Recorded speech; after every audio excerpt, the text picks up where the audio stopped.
Troisième exercice, troisième et dernier exercice de ce devoir.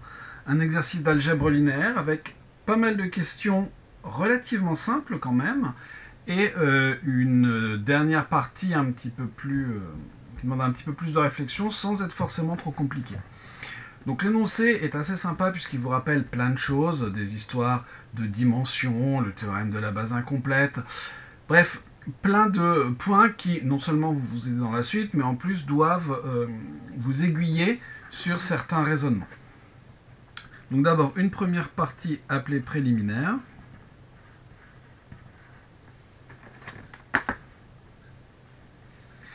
Et une première question où on nous demande de justifier que E et E étoile ont la même dimension. Bon, moi je vais calculer d'abord la dimension de E étoile. E étoile, on nous le dit dans l'énoncé, c'est L de E dans R. Bon. Et d'après ce que l'on nous rappelle dans l'énoncé, on nous rappelle que lorsque E et F sont deux espaces de dimension finie, la dimension de L de EF, c'est la dimension de E multipliée par la dimension de F. Donc ici, j'aurai la dimension de E multipliée par la dimension de R, c'est-à-dire la dimension de E multipliée par 1, c'est-à-dire la dimension de E. Bon, c'est un peu long, hein, on peut aller plus vite, mais il faut invoquer la propriété qui est rappelée dans le cours. D'où la dimension de E étoile, c'est la même que la dimension de E.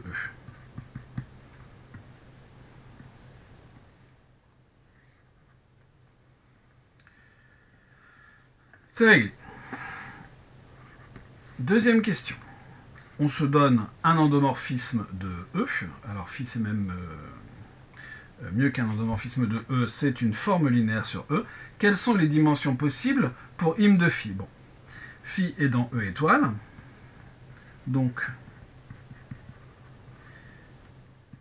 im de phi est inclus dans R. Et dimension de R vaut 1. Donc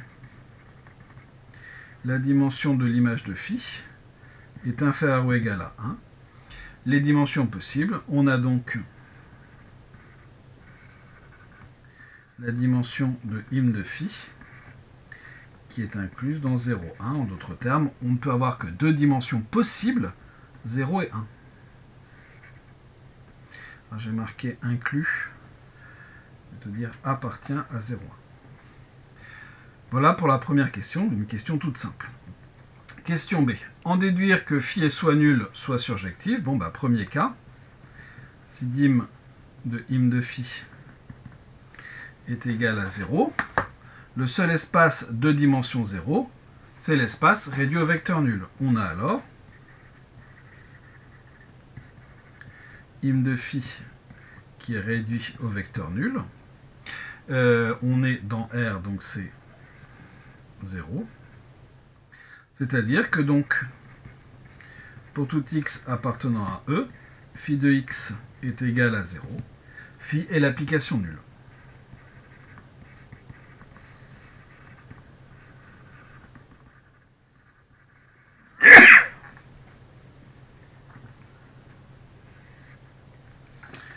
Deuxième cas,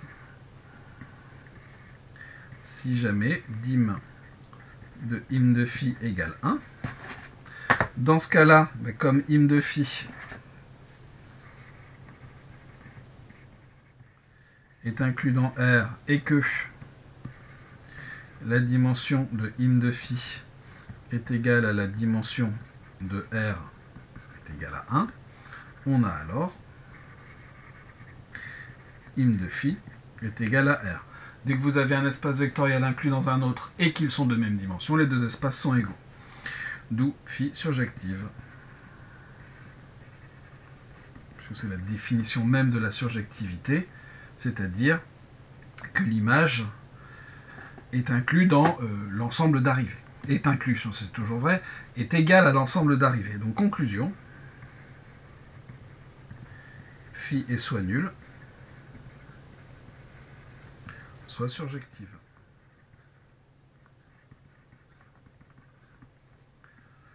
Une question de réussi. Passons à une nouvelle page Et à la question suivante. On suppose que phi n'est pas l'application nulle, démontrer que ker phi est un hyperplan de E. Bon. Eh bien, si phi n'est pas l'application nulle,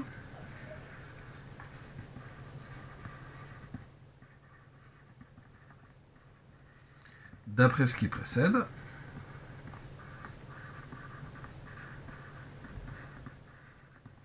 la dimension de im de phi est égale à 1 par le théorème Durand.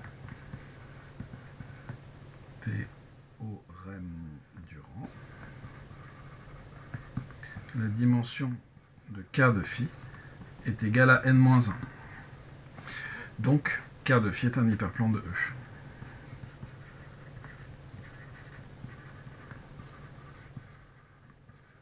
Puisqu'un hyperplan, on nous le rappelle dans l'énoncé, c'est un espace de dimension n-1 quand n est la dimension de E.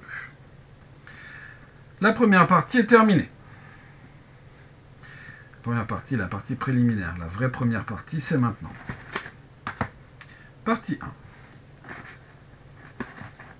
Alors, on arrive donc à la question 3, où on va regarder quelques exemples. Question 3a. Montrer que G est dans E étoile, c'est-à-dire qu'on doit montrer que G est linéaire, et ensuite que pour tout P appartenant à R, G de P, pour tout P appartenant à R, P crochet X, G de P est un réel. Donc, je vais commencer par là.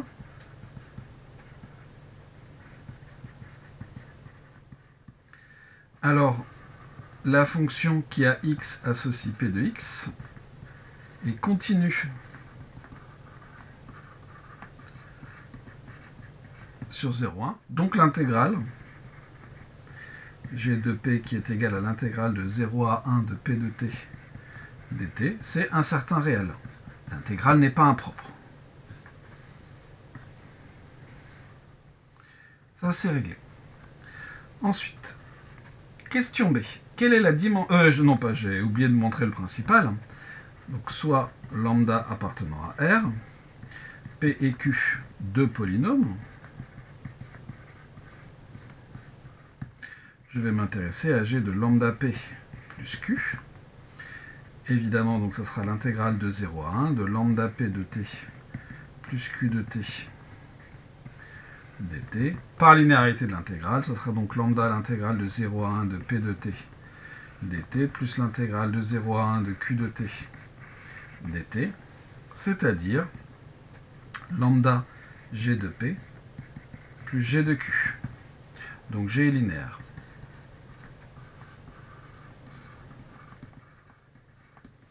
On a montré les deux choses qu'il fallait. On en déduit donc que G est dans E étoile.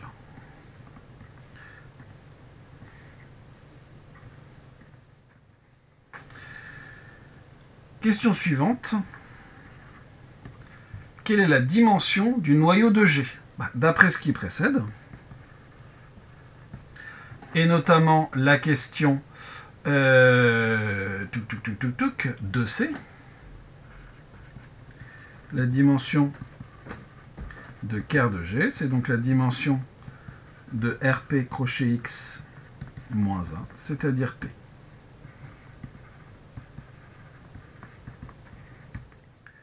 On réutilise les questions qu'il y a avant, on fait du lien entre les questions, parce que les questions ne sont pas là par hasard. Ensuite, question C. Pour tout k appartenant à P, on considère la fonction polynôme QK qui vaut x qui associe x puissance k moins 1 sur k plus 1, démontrer que la famille est une base de ker G. Déjà, on peut remarquer que le cardinal de la famille des QI, pour i compris entre 1 et P, vaut P, qui est la dimension de ker de G. Bon. Je vous rappelle que quand on a une famille de vecteurs, on ne parle pas de sa dimension, mais de son cardinal.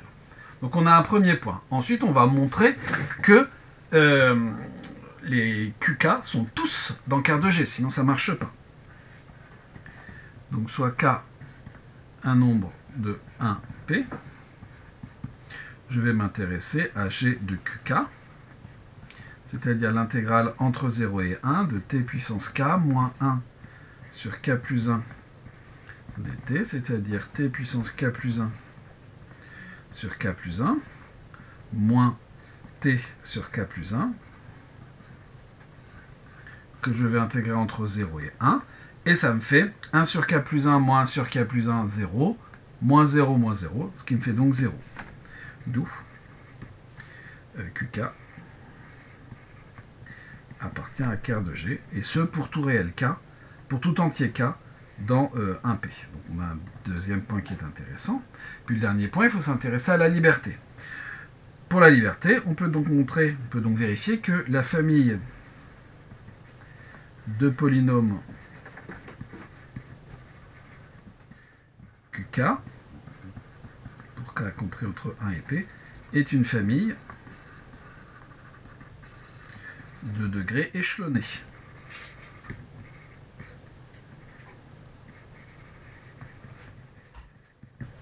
Elle est donc libre.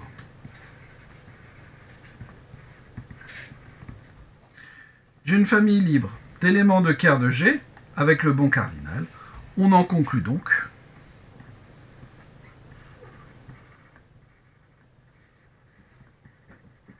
que la famille QI, pour i compris entre 1 et p, est une base de quart de G. Et pour le moment, je n'ai pas eu de question très difficile. Ensuite, quatrième question. Second exemple. Bon. Qui commence un petit peu de la même façon. On a cette fois une forme linéaire f. On nous demande de montrer que f est dans E étoile. Bien sûr, f n'est pas la même que précédemment. Bon. Il y a deux choses à faire. D'abord montrer qu'on arrive dans R, et ensuite montrer que f est linéaire. On est toujours dans RP crochet X. F de P, c'est P de 0, qui appartient à R. Bon, bah, très bien, hein, ça c'est bien. Ensuite, je vais me donner lambda 1 réel, P et Q de polynôme, et je vais m'intéresser bien sûr à F de lambda P plus Q. Je vais donc avoir F de P de 0 plus Q de 0, c'est-à-dire lambda F de P plus F de Q. Donc f est linéaire.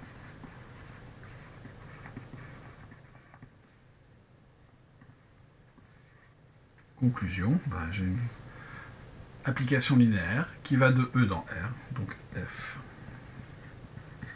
est aussi dans E étoile.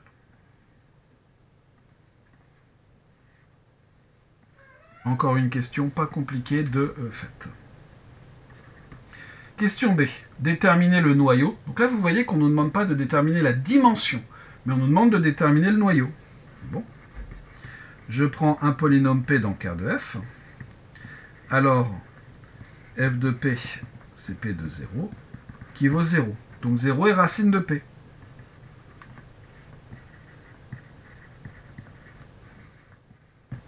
En d'autres termes, je peux factoriser P par X.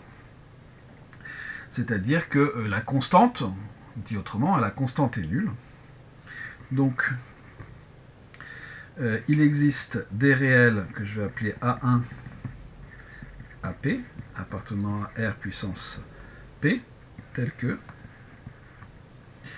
P de X, c'est la somme pour I allant de 1 à P des AI X puissance I, donc sans constante, d'où quart de F, alors, va être inclus, mais en fait, va être... oui.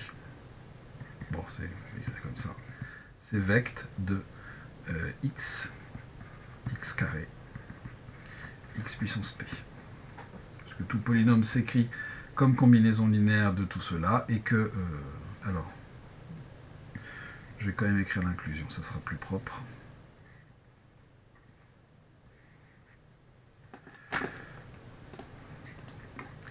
D'autre part,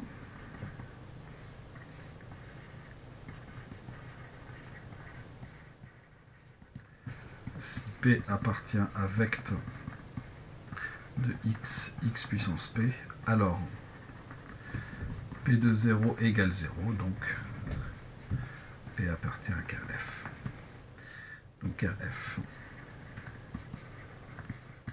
c'est vecte de x jusque x puissance P.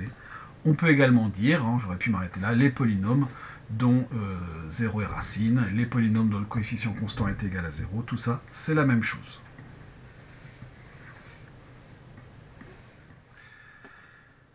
Question 5. Cette fois, on revient au cas général, mais pas tout à fait général. Deux éléments de E étoile que l'on va appeler F et G, non nuls, tels que ker de F est inclus dans ker de G, donc c'est général, mais avec des conditions supplémentaires. 5a, démontrer que ker de F est égal à ker de G. Bon. Eh bien, on a que la dimension de ker de F va être égale à la dimension de ker de G, puisque les deux sont la dimension de E moins 1. Et, comme ker de F inclus dans ker de G, et qu'ils ont la même dimension,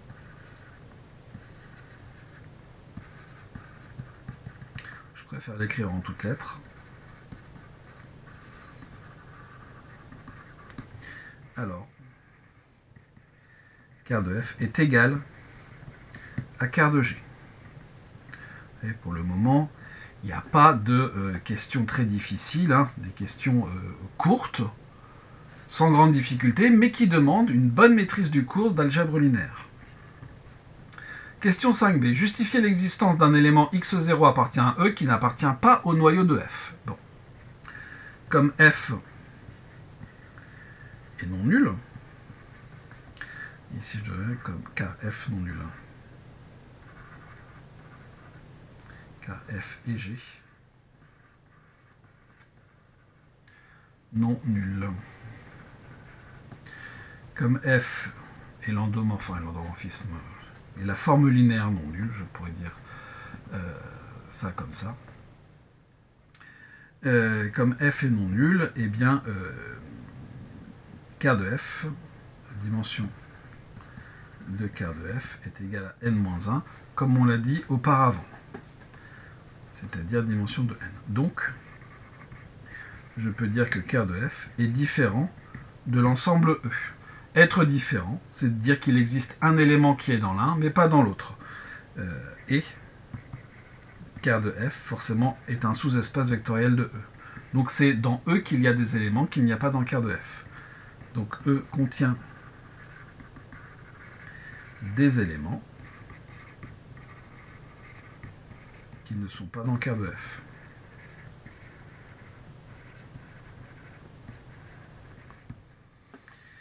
On n'a qu'à appeler x0 l'un d'entre eux.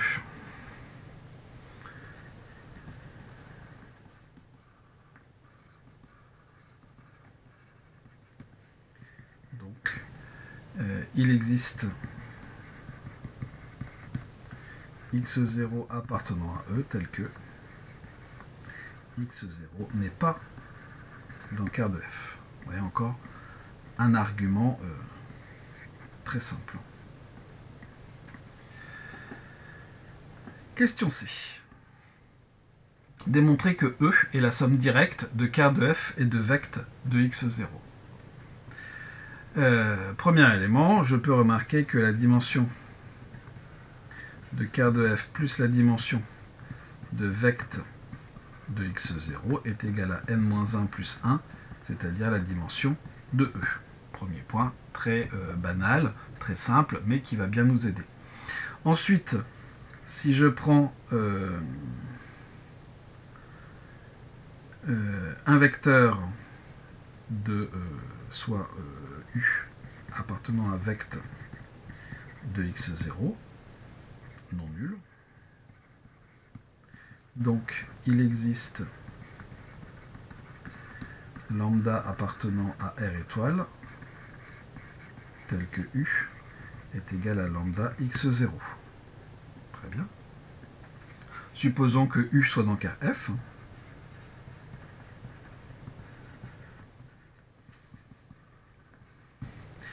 Alors, comme car F est un espace vectoriel,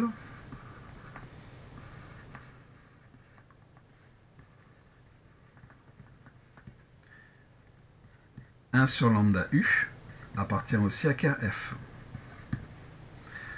Or, 1 sur lambda U, c'est égal à x0, ce qui est x0 n'appartient pas à car F. Conclusion, il n'y a pas d'élément commun aux deux espaces vectoriels, si ce n'est le vecteur nul. Car de F intervect de x0 est réduit au vecteur nul.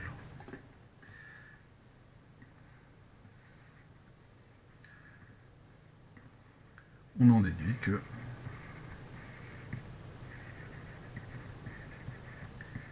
E est la somme directe de car de F et de vect de x0.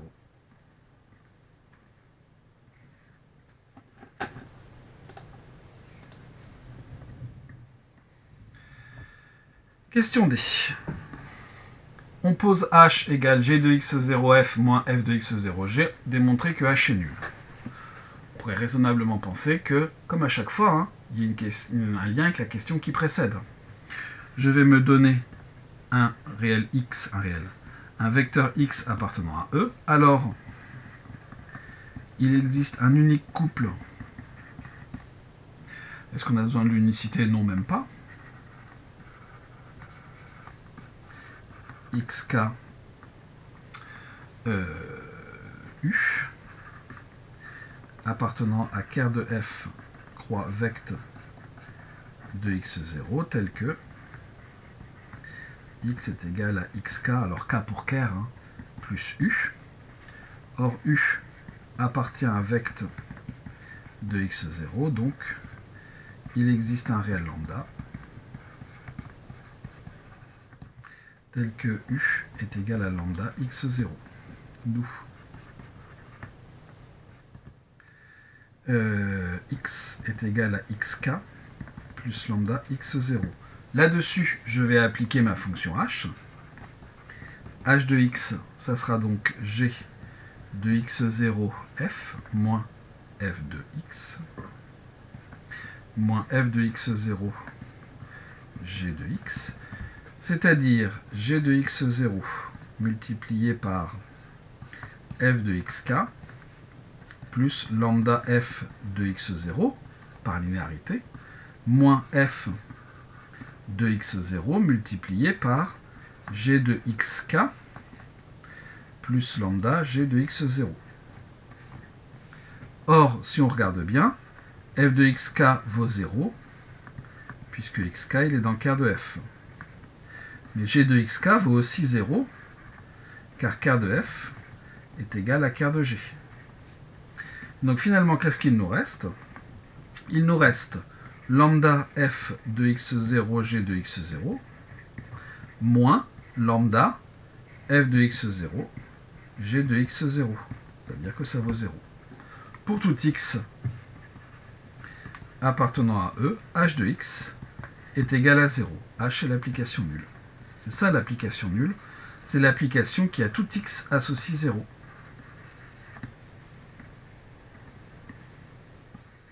Enfin, 0, le vecteur nul de l'espace en règle générale, mais ici, comme l'espace c'est R, il s'agit bien du nombre 0.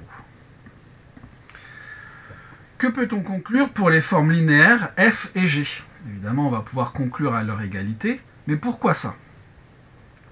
Question E. Si je me donne un vecteur x de E, ce que l'on a écrit précédemment, on a donc g de x0f de x moins f de x0 g de x qui vaut 0, c'est-à-dire g de x0 f de x moins f égale f de x0 multiplié par g de x. Bon. On pourrait se dire, ouais, c'est la même chose, sauf qu'on ne sait pas si g de x0 est égal à f de x0. Comment est-ce que l'on pourrait faire pour démontrer ça?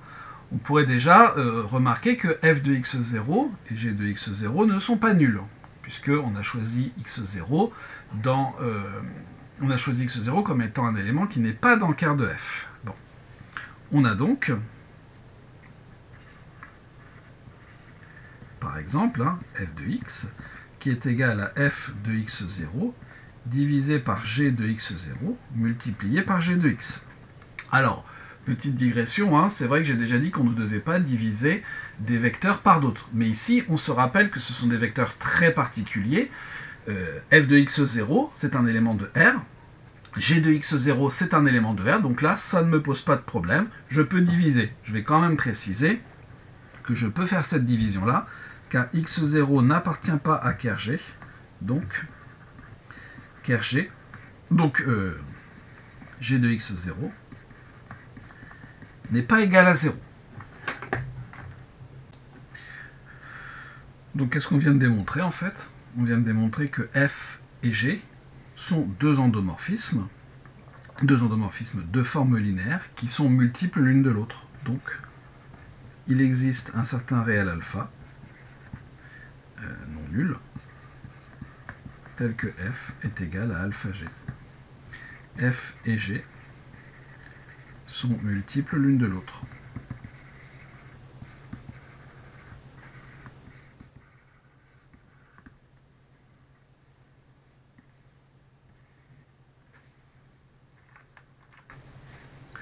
On aimerait bien qu'il y ait égalité, mais ce n'est pas forcément le cas. Pour vous en convaincre, vous prenez une forme linéaire, par exemple sur R2, l'application qui a x, y va associer x moins y, qui est une forme linéaire, et vous prenez 2 fois f, les deux vont avoir le même noyau, donc vont bien répondre à la question 5a. Les formes ne sont pas nulles, donc on va pouvoir trouver un élément qui n'est pas dans le noyau de f, et tout va bien se passer entre guillemets.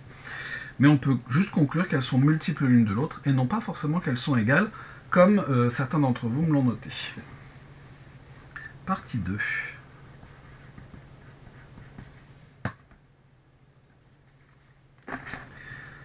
Question 6.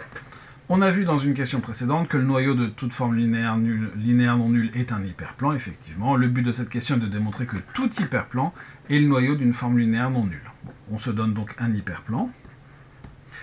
Et on va s'intéresser à une base de cet hyperplan, justifier l'existence d'un vecteur En tel que machin soit une base de E. Bon. Évidemment, une base de E, dont la dimension est la dimension de h plus 1, et donc de cardinal n ici. D'après le théorème de la base incomplète,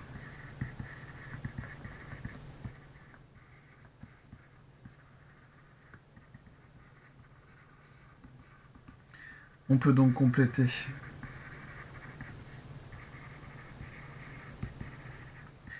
la famille libre de E, qui est E1, En-1 en une base de E, c'est le théorème de la base incomplète. En une, j'ai oublié base 2. Il existe donc un vecteur En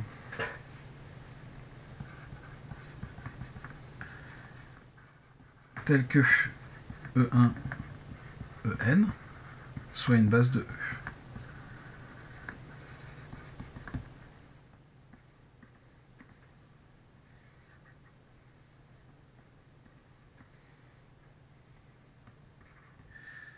Question B. Soit phi l'élément de L de EF défini par machin, justifier que cette définition est correcte et démontrer que ker de phi est égal à h. Alors, si on regarde bien ici, on donne une image possible pour comment dire, pour tout élément. Donc on définit bien une application linéaire de cette façon-là. On définit complètement une application linéaire, quelle qu'elle soit, en donnant l'image de chaque vecteur d'une base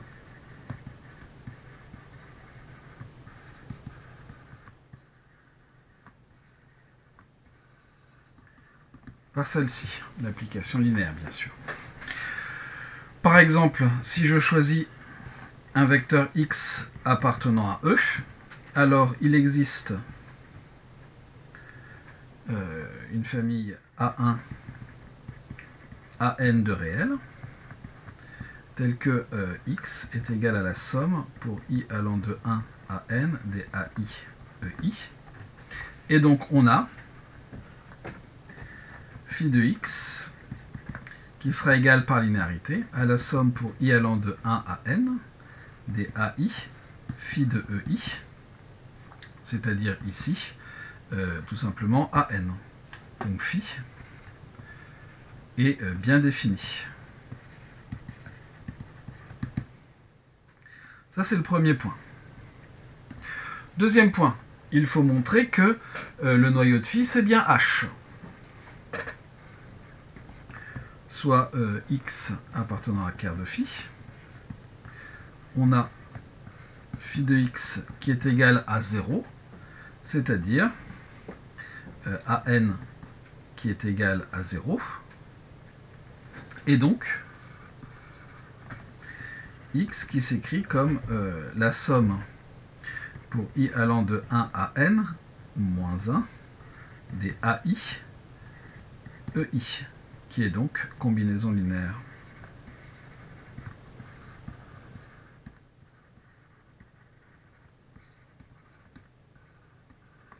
Des éléments de H.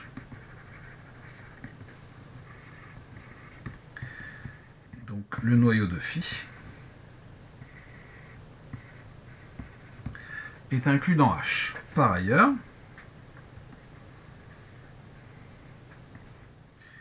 si je prends U appartenant à H, alors il existe une unique, mais on n'a même pas besoin de l'unicité, U1, U n-1, appartenant à R puissance n-1, tel que U, c'est la somme pour I allant de 1 à n-1 des UI EI, et donc phi de U va être égal à 0, d'où H est inclus dans quart de phi.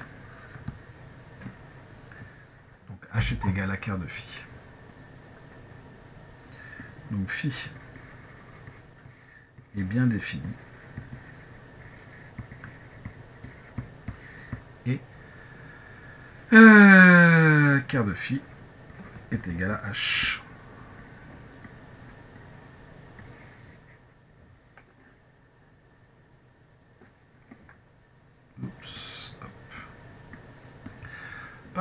Partie suivante, non. Dans la suite, on considère une famille de formules linéaires ainsi que l'application f qui va de e dans r puissance p, telle que pour tout x appartenant à e, f de x est égal à f1 de x jusque fp de x. On nous dit que f est linéaire, qu'on n'a pas besoin de le démontrer. Question 7. Montrer que quart de f est égal à l'intersection des quarts de fi. Bon, bah, très bien, on va procéder là aussi par double inclusion. Je prends x appartenant à quart de f. Alors, f de x, c'est f1 de x, fp de x, qui doit être égal à 0, 0. Donc, pour tout i dans 1p, fi de x est égal à 0, c'est-à-dire x est dans quart de fi. Il est dans tous, donc x, il est dans l'intersection, pour i allant de 1 à p, des quarts de fi. Vous avez donc le noyau de f qui est inclus dans l'intersection des quarts de fi. on va regarder l'inclusion réciproque. Soit x appartenant à l'intersection pour i allant de 1 à p d'écart de fi, alors f de x vaut 0, 0, donc x appartient à écart de f. D'où l'intersection pour i allant de 1 à p d'écart de fi est incluse dans écart de f. Et donc, écart de f est égal à l'intersection pour i allant de 1 à p d'écart de fi.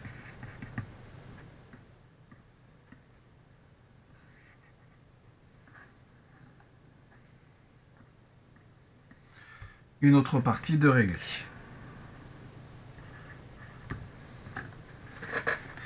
Question 8a. On suppose dans cette question que f est surjective. Bon.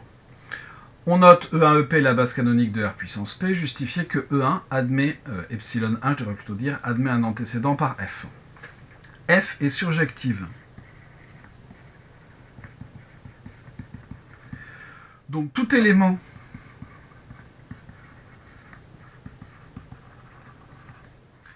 de l'ensemble d'arrivées qui est ici R puissance P admet au moins un antécédent par F. Vous avez epsilon 1 qui appartient à RP. Donc, epsilon 1 admet un antécédent X par l'application F.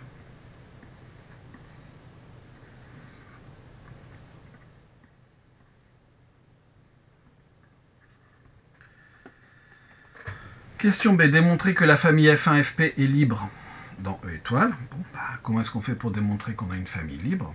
Très bien. On se donne lambda 1, lambda P des éléments de R puissance P, tels que la somme pour I allant de 1 à P des lambda I FI est égale à l'application nulle. Alors, est-ce qu'on nous en donne une notation? Parce qu'on nous en donne plein au départ. Non, c'est pas grave. Je vais noter ça comme ça. L'application nulle.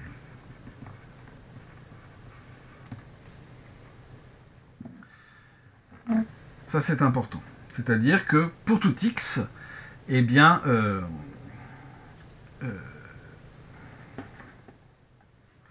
on a donc pour tout x appartenant à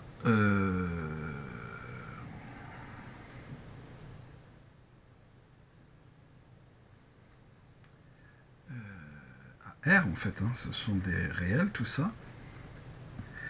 La somme pour I allant de 1 à P des lambda I FI de X qui est égal à 0. Et il va falloir que l'on démontre que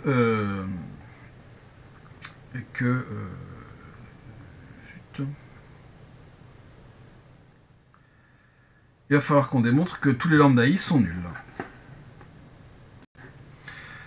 Et si on fait le lien avec la question d'avant, on a vu que epsilon 1 admettait un antécédent x par f. Notons, je vais appeler plutôt x1, un antécédent de epsilon 1 par f. On a donc f de x1 vaut epsilon 1, c'est-à-dire 1, 0 et plein de 0. C'est-à-dire que fi de x, fi, f1 vaut 1, et pour tout i différent de 1, fi de x1 est égal à 0. On en a alors la somme pour i allant de 1 à p des lambda i fi de x1 qui vaut 0, d'où il ne me reste dans cette somme que lambda 1 égale 0. Mais de la même façon,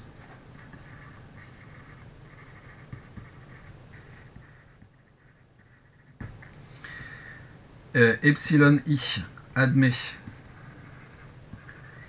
un antécédent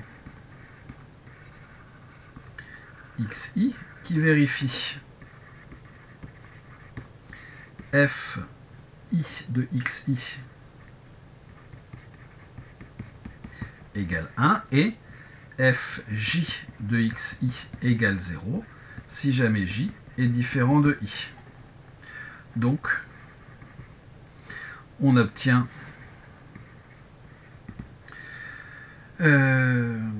pour tout i dans 1p, de la même façon que ce que l'on a fait avec x1, eh bien lambda i égale 0 de la même manière.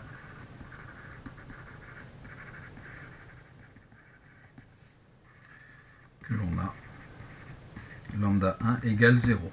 On fait la somme. Dans la somme, il ne reste qu'un morceau, et ce morceau-là vaut 0. Donc, lambda 1 égale lambda p égale 0. La famille F1, Fp est libre.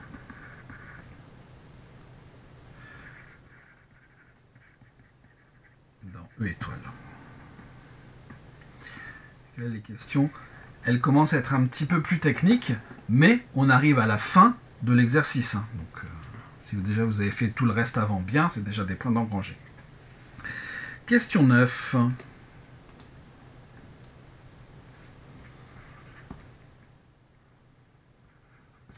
On suppose cette fois que f n'est pas surjective. Qu'est-ce qu'on peut dire de la dimension m de im de f? Eh bien, comme f n'est pas surjective,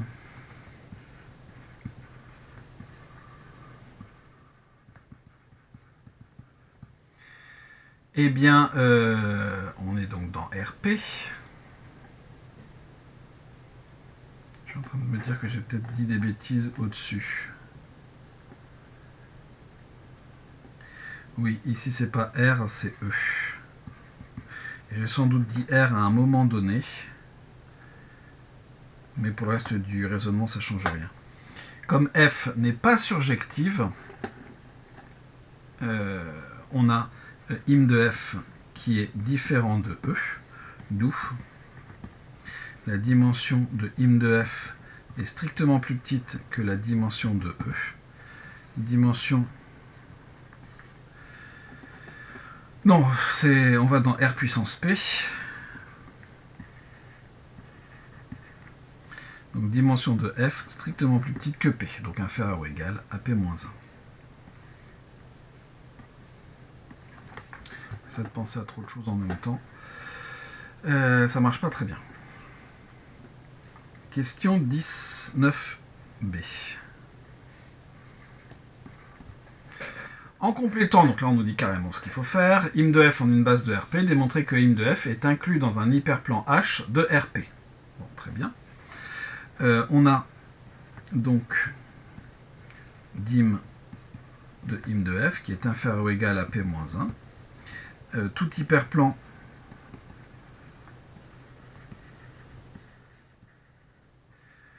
de RP et de dimension P-1. Bon. Donc ce que l'on va faire, c'est que je vais compléter. Complétons E1, EM en une base E1, EM, EM plus 1, EP de R puissance P. Alors, l'espace vectoriel engendré par ces P-1 vecteurs et de dimension P-1, c'est un hyperplan de E.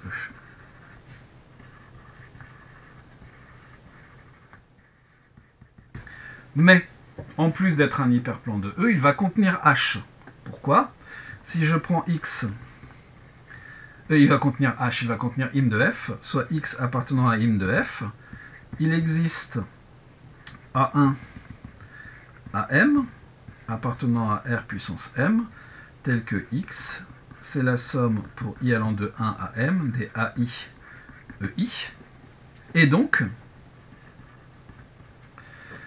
X, ça sera la somme pour I allant de 1 à M des AI EI, plus la somme pour I allant de M plus 1 à P-1 des 0 multipliés par EI. Donc j'ai pu décomposer X dans la base de mon espace. Donc X est bien dans vect de E1, EP-1, qui est un hyperplan, d'où im de F inclus dans ce vect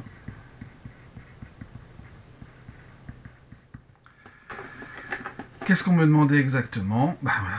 Il existe un hyperplan H, c'est ce vect en question, de R puissance P, tel que im de F soit inclus dans cet hyperplan H.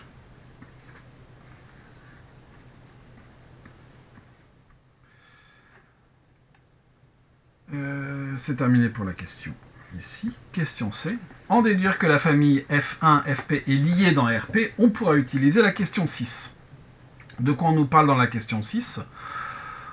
On nous parle que le noyau d'une certaine forme linéaire est égal à un hyperplan H. Bon. Et j'aurais dû garder ça sous version papier, c'est plus facile que de le faire dérouler à l'écran.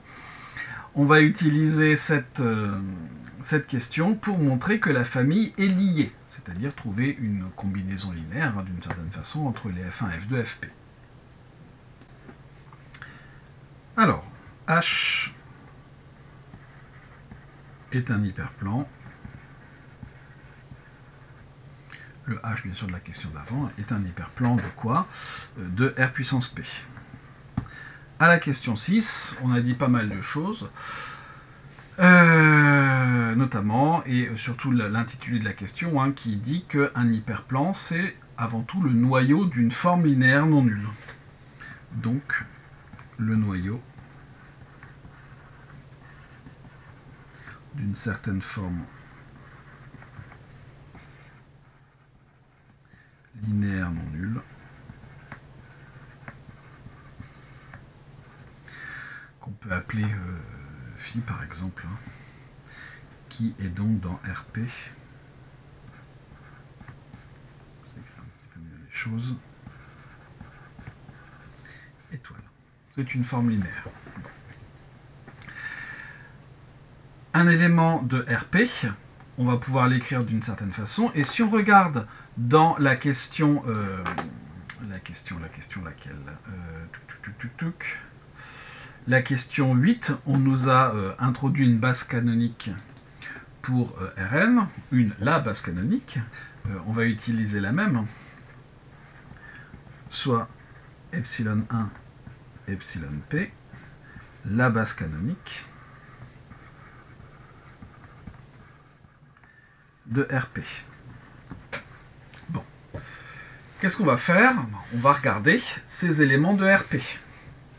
C'est-à-dire que si je me donne un élément Y dans Rp, cet élément Y, pourquoi je prends Y? Je peux l'appeler X, ça sera très bien. Alors oui, c'est vrai qu'il y a déjà un élément qui s'appelle X, mais c'est pas grave. Donc si je prends un élément X dans Rp, alors il existe un unique PUplé, donc de A1 à P, appartenant à Rp, encore une fois on n'a pas besoin de l'unicité, tel que X, c'est la somme pour I allant de 1 à P des AI epsilon I. Bon. Et on peut regarder l'image de X par phi. Phi de x, ça va être quoi? Eh bien, par linéarité, ça va être la somme pour i allant de 1 à p des ai phi de epsilon i par linéarité de phi. On a dit que phi était une forme linéaire. Bon.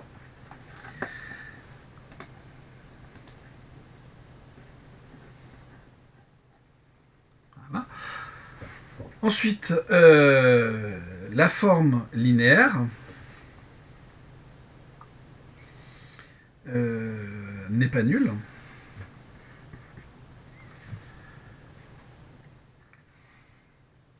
Or, phi étant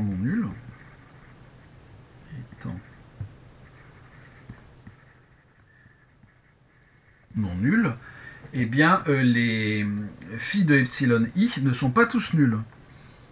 Il existe, je vais dire ça comme ça, les phi de epsilon i ne sont pas tous nuls. Ils sont non tous nuls. Je vous rappelle qu'il y a une différence entre non tous nuls et tous non nuls. Et bien sûr, les phi de epsilon i ne sont pas égaux et ne dépendent pas des ai. Bon. Qu'est-ce qu'on a utilisé là-dedans? On a juste utilisé le fait que h était un hyperplan de comment il s'appelle de R puissance P. On n'a pas du tout utilisé le lien qu'il y a entre im de f et h. Or, im de f est inclus dans h. Bon. H, qui est le noyau de cette forme linéaire, puisqu'on a dit, nous, que la forme linéaire était de noyau phi. Si je prends un x appartenant à E,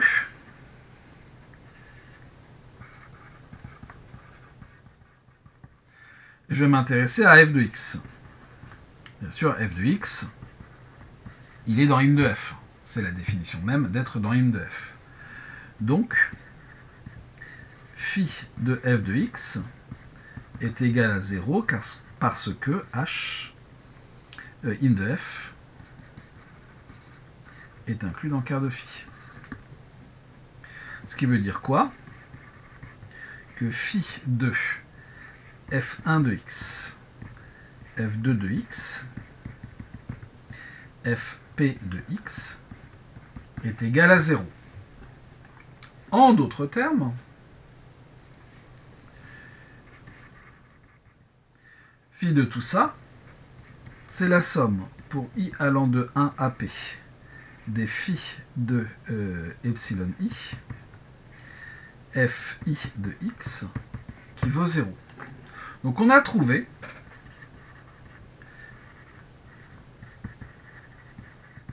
des réels non tous nuls, phi de epsilon 1, phi de epsilon p, tels que la somme pour i allant de 1 à p des phi de epsilon i, fi de x, était égal à 0 pour tout x appartenant à E.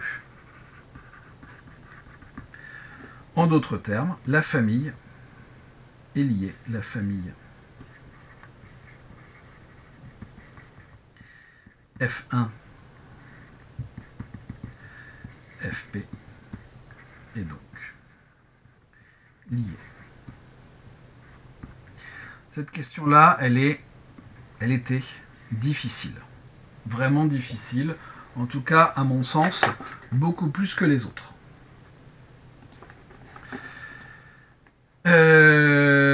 Question suivante.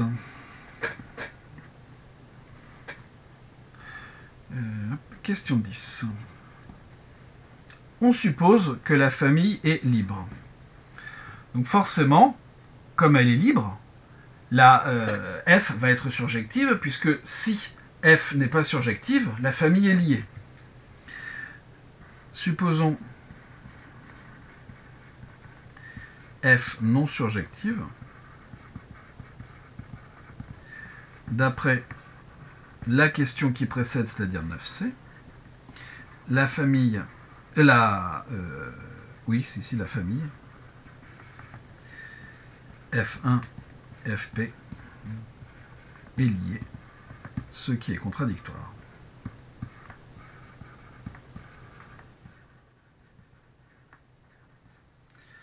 Contradictoire.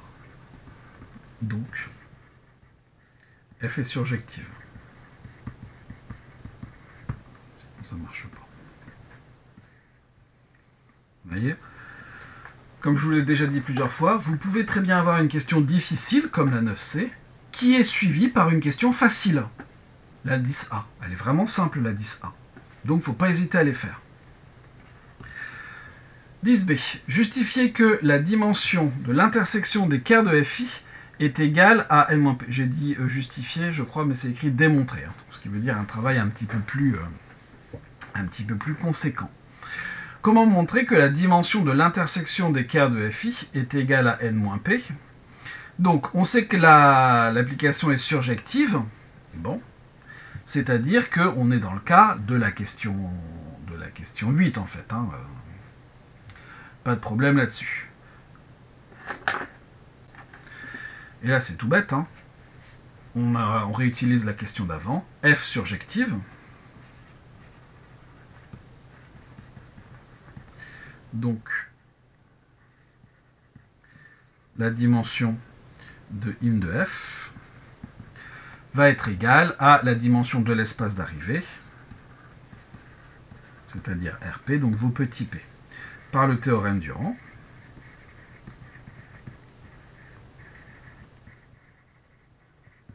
La dimension du noyau de f, ça sera donc la dimension de E moins la dimension de im de f, c'est-à-dire n-p, puisqu'on a dit, je ne sais plus où, que E était de dimension n. C'était au départ. Or, d'après une question que l'on a faite également, la question 7, vous avez quart de f qui est égal à l'intersection pour i allant de 1 à p des quarts de fi. On a terminé. Enfin, on a terminé cette question. D'où la dimension de l'intersection pour i allant de 1 à p des quarts de fi est égale à n-p. Encore une question simple. Et qu'il y a quelques questions plus difficiles qui sont entre des questions simples. Dernière partie. Partie 3. Structure euclidienne. Donc là, on va revenir avec des choses que l'on a faites plus récemment avec du produit scalaire. Question 11. Démontrer que FA est dans E étoile. On doit démontrer deux choses, qu'on arrive dans R, et ensuite la linéarité. Et ça va être excessivement simple. Bon. Soit x appartenant à E, FA de x, c'est A scalaire x, qui est un réel, par définition du produit scalaire.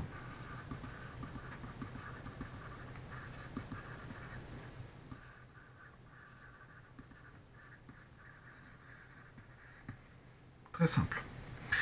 Ensuite, si je prends lambda appartenant à R et x, y dans E, vous allez avoir FA de lambda x plus y, qui est égal à A scalaire lambda x plus y, qui vaut lambda A scalaire x plus A scalaire y par linéarité à droite,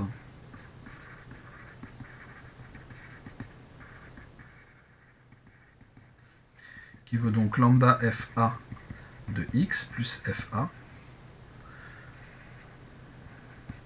de y. Encore une question toute simple. Hein. Donc, FA est dans E étoile.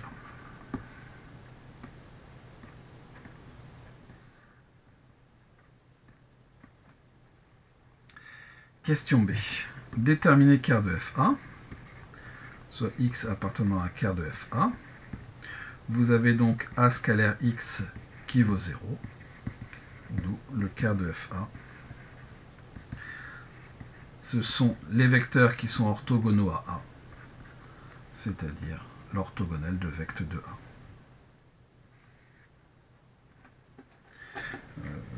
là, ça va peut-être un petit peu vite. Je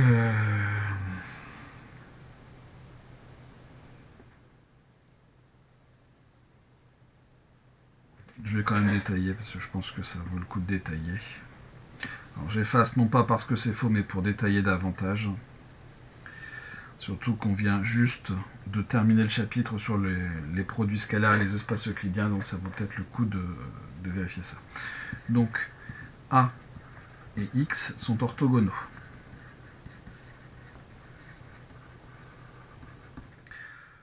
Donc X, c'est l'ensemble des vecteurs qui sont orthogonaux à A.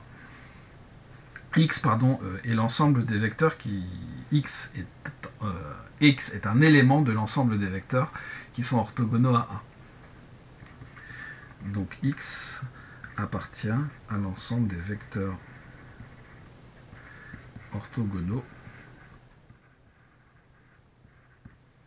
à petit a. Et ça, en fait, ça va être l'orthogonale de vecte de A. En effet, si je prends U appartenant à vecte de A, vous avez X scalaire U, qui va être égal à X scalaire lambda A, qui vaut lambda X scalaire A, qui vaut donc 0. Donc, vous avez X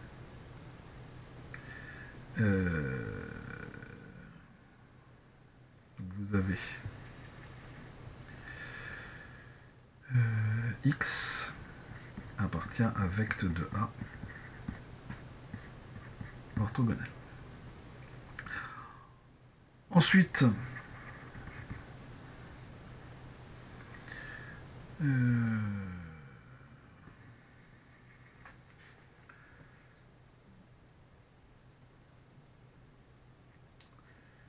si je prends un élément de vecte de A orthogonal, il va être orthogonal à A. De plus, tout élément de l'orthogonale de vecte de A est orthogonal à A. Donc on a la deuxième inclusion. Donc, ker de FA,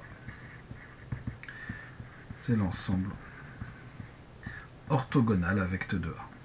C'est ce que j'avais écrit au-dessus, mais comme ça, c'est un petit peu plus justifié. Question C. Démontrer que si FA est l'application nulle, alors A égale 0. Supposons que FA soit l'application nulle.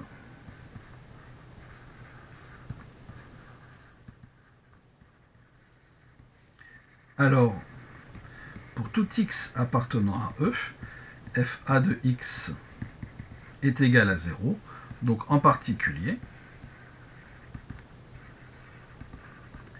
FA de A est égal à 0. Donc, A scalaire A est égal à 0, ce qui implique que A égale le vecteur nul. Donc, FA nul implique A est égal au vecteur nul. Alors pour ceux qui se demanderaient pourquoi le fait que A scalaire A égale 0 implique A égale 0, c'est une des propriétés du produit scalaire. Donc cours à connaître. Question 12.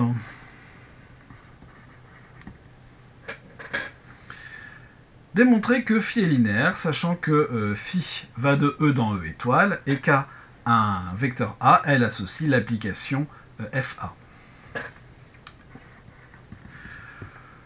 Je vais donc me donner deux vecteurs et un réel, comme d'habitude.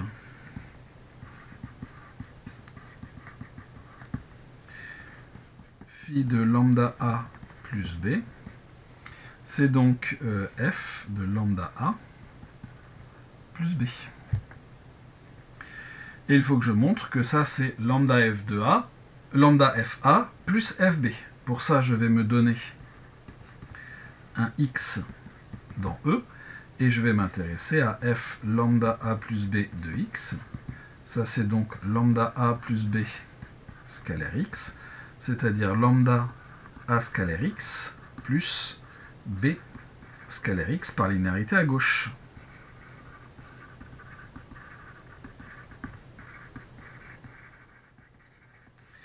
C'est-à-dire lambda FA de x plus lambda FB de x. Donc ce qu'on vient de montrer, c'est que pour tout x appartenant à E, f lambda A plus B de x est égal à lambda FA de x plus FB de x, d'où f lambda A plus B, c'est la même application que lambda FA plus FB. Et donc ça, c'est la même chose que lambda phi de A plus phi de B. Donc, phi de lambda A plus B est égal à lambda phi de A plus phi de B. Et ce, pour tout A et B, vecteur de E pour tout réel lambda. Donc, phi est linéaire.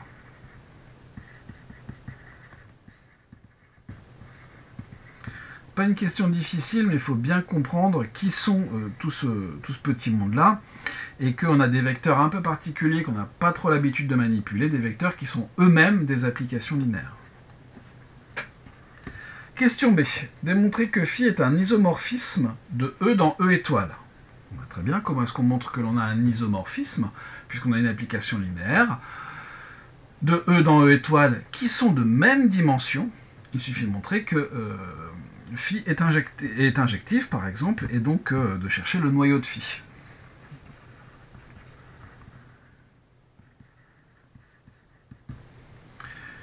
Je vais me donner donc une certaine application f appartenant au noyau de phi. On a... alors non, pardon, pas une application, mais un vecteur u appartenant à ker phi. On a donc phi de u qui est égal à fu, qui est donc l'application nulle. Mais on a vu que, d'après la question 11c,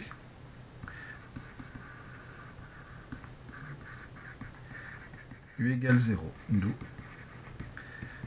ker de phi est réduit au vecteur nul. Donc phi est injective. Mais on n'a pas vraiment besoin de cette information-là. Par le théorème du rang,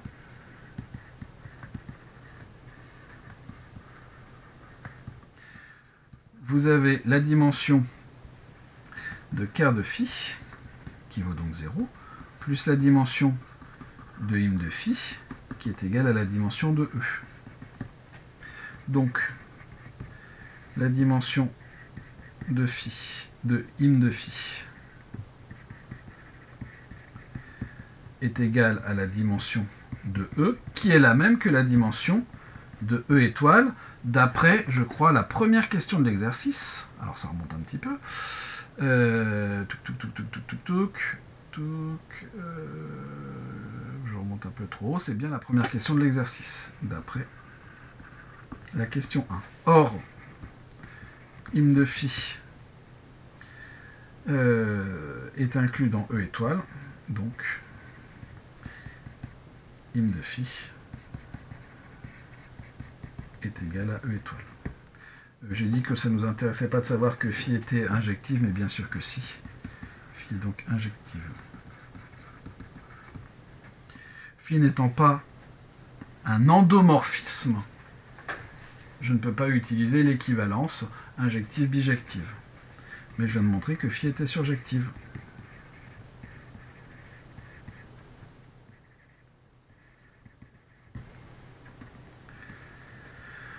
Donc phi est un isomorphisme.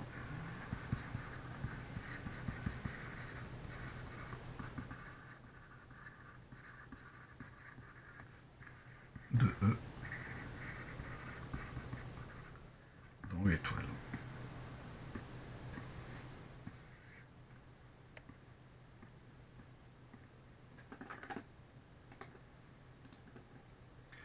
Question suivante. Question 12c, donc. Justifier que pour tout phi appartenant à E étoile, il existe un unique A tel que machin. Bon bah, phi étant un isomorphisme,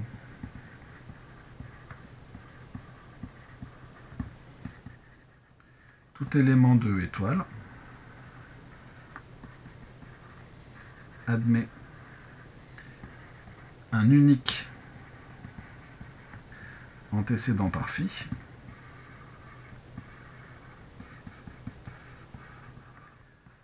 dans l'ensemble E, d'où pour tout phi appartenant à E étoile,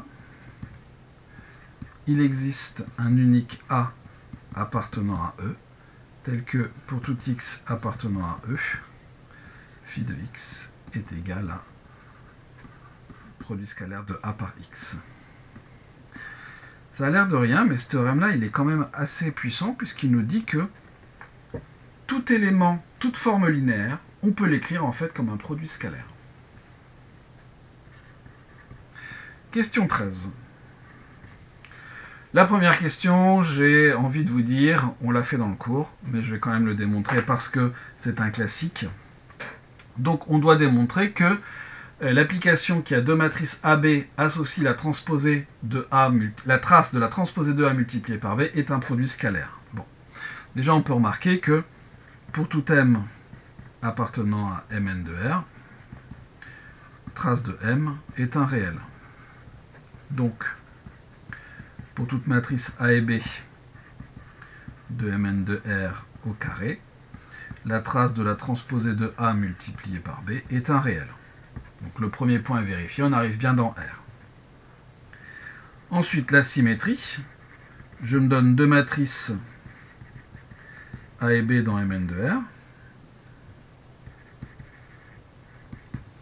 La trace de la transposée de A multipliée par B est égale à la trace de la transposée de A multipliée par B, puisque une matrice et sa transposée ont la même trace. C'est-à-dire la trace de la transposée de B multipliée par A. Et je viens bien de démontrer la symétrie. Donc, cette application est symétrique.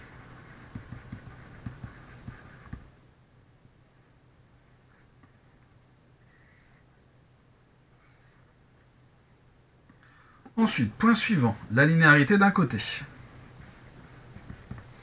Soit AB dans Mn de R au carré, alors ici c'est pas Mn de R carré, c'est Mn de R au carré. Non, il m'en faut 3 pour la linéarité. Et lambda appartenant à R.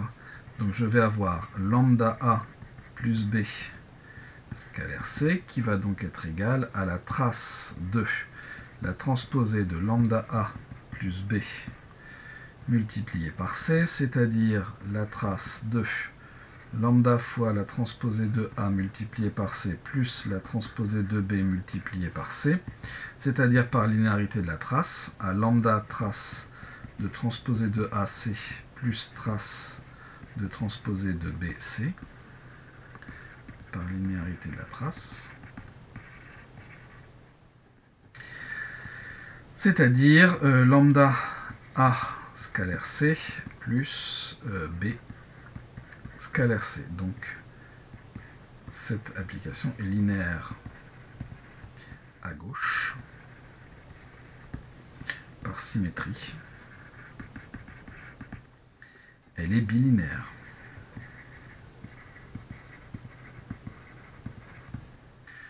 C'est ensuite les deux derniers points qui sont plus compliqués à obtenir, puisqu'il va falloir aller jusqu'au coefficient pour justifier de la positivité et du fait que cette application est définie. Soit A, une matrice de Mn de R, on note A qui est la matrice des AIJ, avec un IJN. On a la transposée de A, qui sera la matrice des BIJ, avec, pour tout IJ, dans un N au carré, BIJ qui vaut A, JI. Et donc, la transposée de A multipliée par A, qui sera la matrice des CIJ,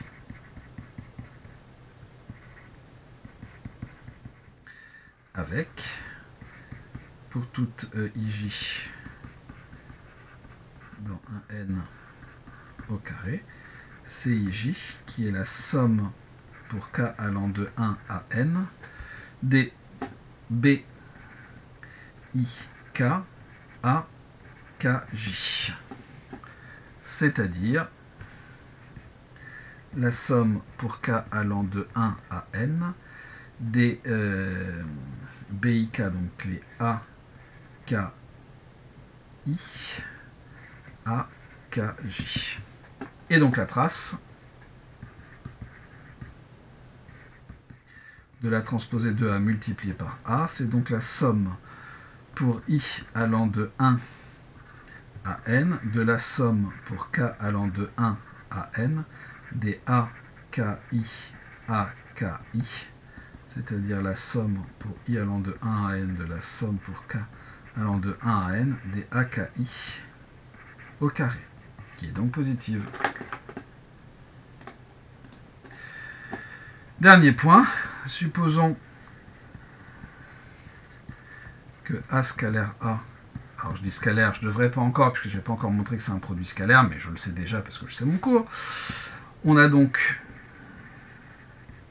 la somme pour I allant de 1 à N, de la somme pour K allant de 1 à N, des AKI au carré qui vaut 0, donc pour tout I et K dans un N au carré, AKI au carré égale 0, donc AKI égale 0. Donc la matrice A, c'est la matrice nulle.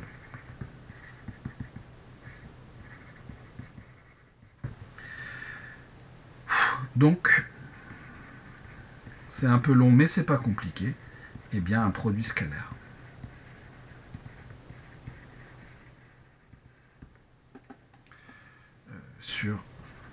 Alors, je me rends compte que j'ai mis des MN partout et c'est MP. Sur MP de R. Donc ici, il faudra mettre un P. Ici, on va avoir des P, des P. P, P, P, P, P, P, P. Il va y en avoir partout, j'en ai mis plein parce que j'ai pas lu avec assez d'attention tout ça. Et là, normalement, on est bon. Alors, on est bon. Non. Faut que je reprenne vraiment tout depuis le début. C'est bon, là, cette fois, on est bon. C'est un détail, mais autant faire les choses correctement.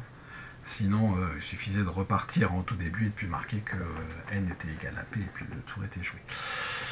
Donc on a un produit scalaire.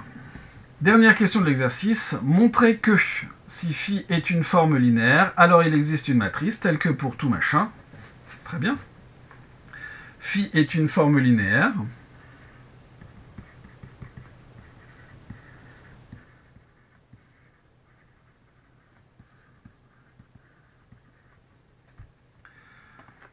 Donc il peut se passer deux choses. Soit elle est nulle, soit elle ne l'est pas. Mais bon, d'après ce qui précède,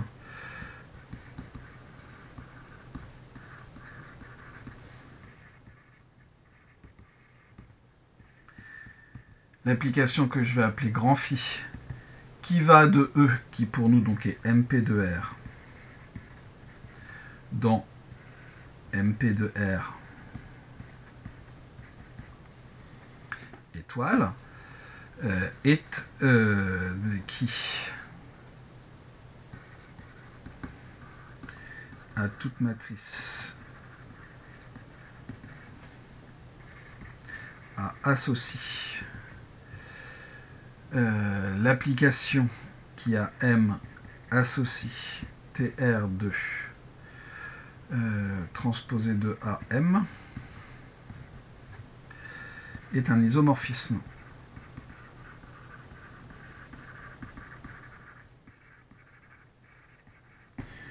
puisque ça est un produit scalaire.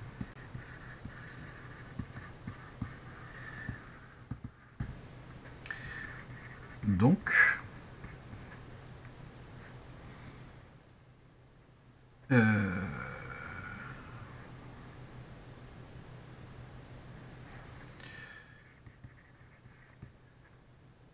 toute forme linéaire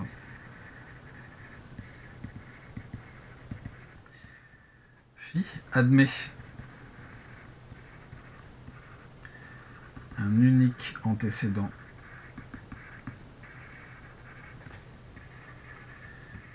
par grand phi dans Mn de R.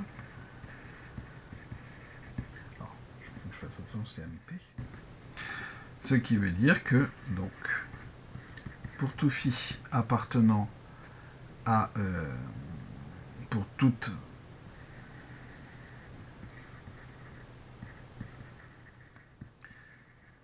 forme linéaire phi, il existe une unique matrice A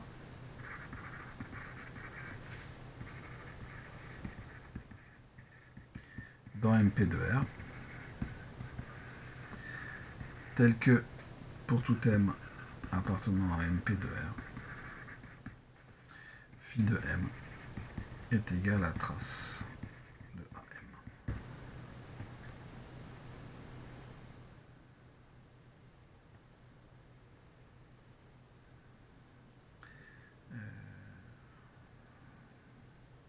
C'est transposé de A, mais s'il existe une matrice A, il existe aussi sa transposée. En effet. Alors, il existe une matrice B, je vais noter ça comme ça.